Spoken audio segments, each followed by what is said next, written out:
પાટણમાં સામાજિક તત્વોના ગેરકાયદે બાંધકામો ઉપર ચાલ્યું બુલડોઝર।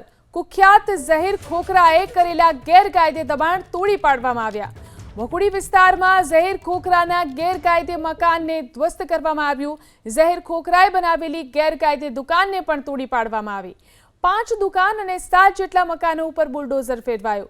ઝહીર ખોખરા પર હત્યાનો પ્રયાસ, લૂંટ આ સહિત 10 જેટલા ગુના નોંધાયેલા છે। હાલ ઝહીર ખોખરા છે જ્યુડિશિયલ કસ્ટડીમાં। ચુસ્ત પોલીસ બંદોબસ્ત સાથે આ કાર્યવાહી કરવામાં આવી। પાટણ શહેર પોલીસે ફરીથી અસામાજિક તત્વો પર લાલ આંખ કરી આપ દ્રશ્યમાં જોઈ રહ્યા છો। પાટણ શહેરનો કુખ્યાત એટલે અસામાજિક તત્વ તેમજ હિસ્ટ્રી ટીચર ઝહીર ખોખરાની જે ગેરકાયદેસર દબાણ કર્યું તે તમામ દબાણ દૂર કરવાની હાથ તો પાટણ પોલીસ દ્વારા કામગીરી હાથ ધરવામાં આવી છે। આપ જોઈ રહ્યા છો બુકડી વિસ્તારના દ્રશ્યો જે મુસ્લિમ વિસ્તાર છે ને તે વિસ્તારના અંદર 5 જેટલી દુકાનો તેમજ 7 જેટલા મકાનો તેને ગેરકાયદેસર ધાક ધમકીથી બનાવ્યા હતા। ત્યારબાદ તેને બુકડી વિસ્તારના નીલમ સિનેમા આગળ ફાયરિંગ કર્યું હતું ને એક વ્યક્તિનું ત્યાં મોત નીપજ્યું હતું। તે ઝહીર ખોખરાની ગેરકાયદેસર